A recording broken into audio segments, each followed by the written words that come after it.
Hello, good morning everyone. I am Vijendra Kumar. Welcome to my YouTube channel Vijendra the English Teacher. Dear student, how are you? I hope you will be very well. तो हम लोग अभी तक जो पढ़ चुके हैं, हमने क्लास 10th और क्लास 12th के पेपर को हम कैसे सॉल्व करें, how to solve board exam paper, board exam question paper class 10 या how to solve board exam question paper class 12। दो वीडियो हमने अभी तक बना करके अपलोड कर दिए हैं इसके, जो कि आने वाले डेट में इसका एग्ज़ाम है। और अगर आपने इन वीडियोज़ को अभी तक नहीं देखा है तो लिंक डिस्क्रिप्शन में है, आप वहां से जा कर के उन दोनों वीडियोज़ को ज़रूर देख लें। अगर जो क्लास 10th का एग्ज़ाम देने जा रहे हैं वो क्लास 10th वाला वीडियो देख लें, जो क्लास 12th का एग्ज़ाम देने जा रहे हैं वो क्लास 12th वाला वीडियो ज़रूर देखें। आपको ये पता लग जाए कि हमें पेपर कैसे सॉल्व करना है। और अब हम फिर पुराने पैटर्न पर लौट रहे हैं। यहाँ से आज का जो वीडियो हमारा है वो हम ग्रामर से ही बनाएंगे और ग्रामर का वीडियो रहेगा। ग्रामर में टॉपिक क्या है वो भी बताएंगे आपके लिए। और टॉपिक को शुरू करने से पहले बस आपसे यही कहना चाहेंगे कि अगर आपने अभी तक मेरे चैनल को सब्सक्राइब नहीं किया है तो सब्सक्राइब करें, बेल आइकन को प्रेस करें। वीडियो अच्छी लगे तो लाइक करें, कमेंट करें और ज़्यादा से ज़्यादा शेयर करें। तो अब आइए, अब हम आज का टॉपिक अपना शुरू करने जा रहे हैं। हमारा टॉपिक है प्रीपोजिशन। प्रीपोजिशन क्या होता है, आज हम प्रीपोजिशन पढ़ेंगे और प्रीपोजिशन में हम पढ़ेंगे फॉर्म्स ऑफ प्रीपोजिशन। ये एक ग्रामर का एक बहुत ही इम्पोर्टेंट पार्ट है और इसके बिना मैं नहीं समझता कि ग्रामर कंप्लीट है। इनकम्प्लीट ग्रामर है विदाउट प्रीपोजिशन। और प्रीपोजिशन का जो डेफिनेशन से रिलेटेड पार्ट है वो अपने पार्ट्स ऑफ स्पीच के वीडियो में बताए हैं। उस वीडियो का भी लिंक डिस्क्रिप्शन में आपको मिल जाएगा। उस वीडियो को भी आप वहाँ से जा कर के देख सकते हैं, लेकिन फिर भी यहाँ हम थोड़ा सा रिवाइज ज़रूर करेंगे। तो हम आइए आज का टॉपिक शुरू करते हैं। हमारा टॉपिक है प्रीपोजिशन। प्रीपोजिशन जैसा कि यहाँ हम देख रहे हैं, इसके नाम से पता लग रहा है कि प्रीपोजिशन जो है वो दो शब्दों से मिलकर के बना है। प्रीपोजिशन,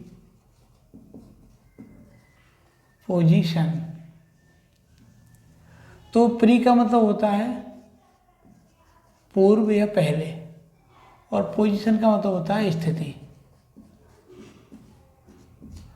तो पूर्व स्थिति निकल के आ रहा है, मतलब ये जो है प्लेस को शो करता है, स्थान के लिए ये शो करता है। पोजीशन प्रीपोजिशन के अंतर्गत हम पढ़ रहे हैं, तो पोजीशन मतलब स्थिति या फिर स्थान के बारे में ये बता रहा है।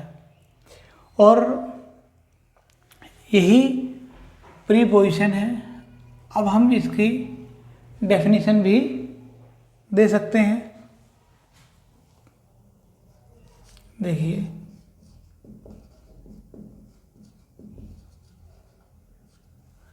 Preposition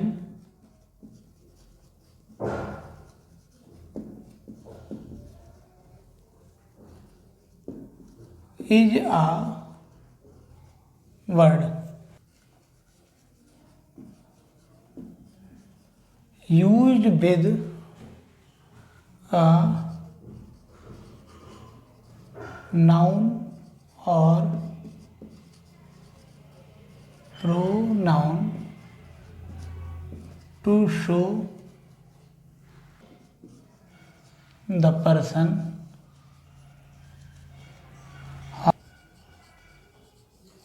thing denoted by the noun. Stands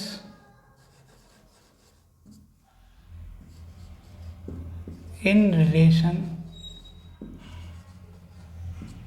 to something else.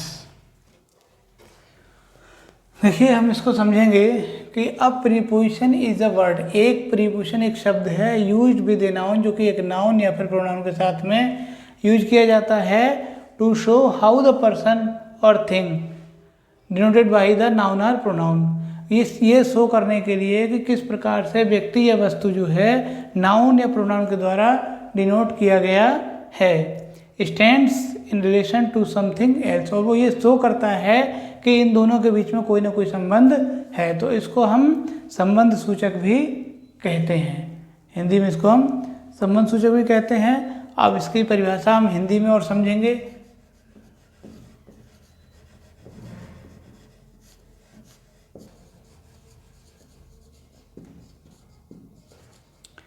Preposition वह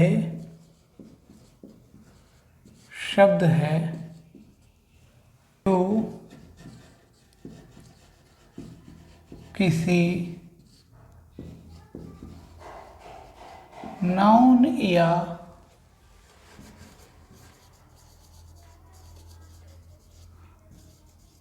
प्रोनाउन के साथ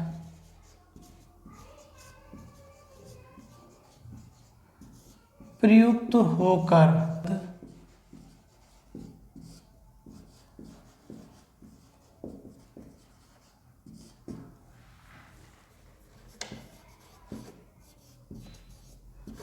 किसी अन्य व्यक्ति या वस्तु से कराता है, जैसे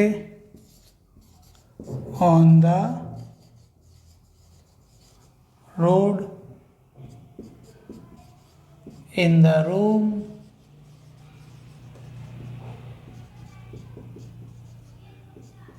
विद द पेन। तो अब इसको हम फिर से एक बार समझते हैं। देखो प्रीपोजिशन, सबसे पहले हम जानेंगे कि प्रीपोजिशन है क्या। तो प्रीपोजिशन जैसे दो शब्दों से मिलकर के बना है, प्री प्लस पोजिशन। प्री का मतलब होता है पूर्व या पहले, और पोजिशन का मतलब होता है स्थिति, जो कि प्लेस यानी स्थान को दिखाता है। ये तो क्लियर यहाँ तक की बात हो गई। और अब देखें डेफिनेशन। डेफिनेशन क्या कहती है कि a preposition is a word used with a noun और pronoun to show how the person और thing denoted by the noun और pronoun stands in relation to something else. ठीक, अब इसको हिंदी में समझते हैं कि परिभाषा जो है, प्रीपोजिशन वह शब्द है जो किसी नाउन या प्रोनाउन के साथ प्रयुक्त होकर के उसका संबंध किसी अन्य व्यक्ति या वस्तु के साथ कराता है। प्रीपोजिशन वो शब्द है जो किसी नाउन या प्रोनाउन के साथ में यूज होकर के, इस्तेमाल होकर के, प्रयुक्त होकर के उसका संबंध जो है किसी अन्य व्यक्ति या फिर वस्तु से कराता है। जैसे फॉर एग्जाम्पल के लिए क्या है, ऑन द रोड। तो ये रोड जो है वो नाउन है, और नाउन के साथ में ऑन का यूज किया, तो ये ऑन द रोड मतलब सड़क पर। तो कोई सड़क पर क्या है, कोई या तो वस्तु है या फिर कोई व्यक्ति है, तब सड़क पर बात आई है यहाँ पर। इन द रूम, कमरे में। अब कमरे में या तो कोई वस्तु है या फिर कोई व्यक्ति है। विद द पेन, पेन से, पेन से। तो अब पेन से क्या हुआ, लिखा ही तो जाएगा, और तो कुछ हो नहीं सकता। तो वो भी क्या हुआ, अब कहाँ लिखा जाएगा, या ऑन द कॉपी, कॉपी पर ही लिखा जाएगा। ऑन द बोर्ड, तो बोर्ड मार्कर से लिखा जाएगा, चौक से लिखा जाएगा। तो इस तरह से ये प्रीपोजिशन की डेफिनेशन है। अब हम आगे चलते हैं और आगे समझते हैं फॉर्म्स ऑफ प्रीपोजिशन के लिए कि फॉर्म्स ऑफ प्रीपोजिशन क्या है। हम लोग प्रीपोजिशन पढ़ रहे हैं, तो प्रीपोजिशन में पहला हम पढ़ेंगे फॉर्म्स ऑफ प्रीपोजिशन के लिए। और फॉर्म्स ऑफ प्रीपोजिशन का मतलब होता है प्रीपोजिशन के रूप। कितने रूप हैं प्रीपोजिशन के, देखिए प्रीपोजिशन के 4 रूप होते हैं। There are 4 forms of preposition, यानी प्रीपोजिशन के 4 रूप्स होते हैं, 4 फॉर्म होती हैं। पहली है सिंपल प्रीपोजिशन। तो सिंपल प्रीपोजिशन वो होते हैं जो एक शब्द से बने हुए प्रीपोजिशन होते हैं, वो सिंपल प्रीपोजिशन होते हैं। फॉर एग्जाम्पल के लिए ऑन, इन, विद और क्या नाम है बाई, फॉर, ये एक शब्द वाले प्रीपोजिशन हैं। और एट, तो ये सिंपल प्रीपोजिशन कहलाते हैं। जो एक शब्द के प्रीपोजिशन होते हैं वो सिंपल प्रीपोजिशन कहलाते हैं। फॉर एग्जाम्पल के लिए बताया मैंने in, of, at, on, by, for, etc। इसके बाद दूसरा आता है कंपाउंड प्रीपोजिशन। तो कंपाउंड प्रीपोजिशन क्या होता है कि जो प्रीपोजिशन किसी नाउन या एडजेक्टिव या एडवर्ब में प्रीफिक्स जोड़ करके, नाउन, एडजेक्टिव या एडवर्ब में प्रीफिक्स जोड़ करके जो प्रीपोजिशन तैयार किए जाते हैं वो कंपाउंड प्रीपोजिशन कहलाते हैं। फॉर एग्जाम्पल के लिए दिया है इसे about, above, across, along, between, among, etc। और मैंने और बहुत से हैं, ये मैंने केवल आपको एग्जाम्पल के तौर पर बताए हैं। यहाँ भी एग्जाम्पल के तौर पर बताए, यहाँ भी काफ़ी हैं और यहाँ भी एग्जाम्पल के तौर पर ही इतने बताए गए हैं। तो आई होप ये दो रूप जो भी आपको बताए मैंने, टू फॉर्म्स ऑफ प्रीपोजिशन जो बताई हैं, आपको अच्छे से क्लियर हो चुकी होंगी। अब आगे चल, तीसरा रूप इसका जो है वो है फ्रेज प्रीपोजिशंस। तो होता क्या है कि कुछ फ्रेजेज भी ऐसी होती हैं जो कि एज अ प्रीपोजिशन के रूप में यूज की जाती हैं। जैसे कि कोई फ्रेज है according to, away from, in spite of, in this way, ये फ्रेजेज हैं और ये बिल्कुल सेम टू सेम प्रीपोजिशन के जैसे ही यूज की जाती हैं। ये चीज़ क्लियर हो गई। अब आइए देखते हैं आगे पार्टिसिपल प्रीपोजिशन। चौथा रूप जो है इसका पार्टिसिपल प्रीपोजिशन है। तो कुछ प्रेजेंट पार्टिसिपल भी जो होती हैं वो प्रीपोजिशन की तरह ही यूज की जाती हैं। प्रेजेंट पार्टिसिपल जैसे कंसीडरिंग, कंसीडर से में आईएनजी जोड़ने के बाद ये प्रेजेंट पार्टिसिपल बना और ये एज अ प्रीपोजिशन के रूप में यूज किया जाता है। वेयरिंग, ड्यूरिंग, पेंडिंग, रिगार्डिंग, तो ये सब क्या हैं, एज अ प्रीपोजिशन के रूप में यूज की जाती हैं। तो अभी हमने फॉर्म्स ऑफ प्रीपोजिशन के 4 रूपों को पढ़ा है और आई होप ये आपको अच्छे से क्लियर हो गए होंगे। और आज की वीडियो में इतना ही रहेगा। वीडियो अगर आपको अच्छी लगी हो तो उसको लाइक ज़रूर कर देना, ज़्यादा से ज़्यादा शेयर कर देना। और अगर आपने अभी तक चैनल को सब्सक्राइब नहीं किया तो सब्सक्राइब जरूर करना, बेल आइकन को प्रेस करना, ताकि ऐसे ही नॉलेजफुल वीडियो आपको मिलती रहें। देखिए ग्रामर जो है वो इंग्लिश का एक ऐसा पार्ट है जो क्लास 6 से शुरू करके और ग्रेजुएशन तक चले जाइए, आपको ग्रामर सेम ही मिलेगी और हर एक स्टूडेंट्स के काम आने वाली चीज़ है। आज की वीडियो में इतना ही रखेंगे, फिर मिलेंगे अब हम अगले वीडियो में। चलते हैं, तब तक के लिए bye bye. Thank you very much.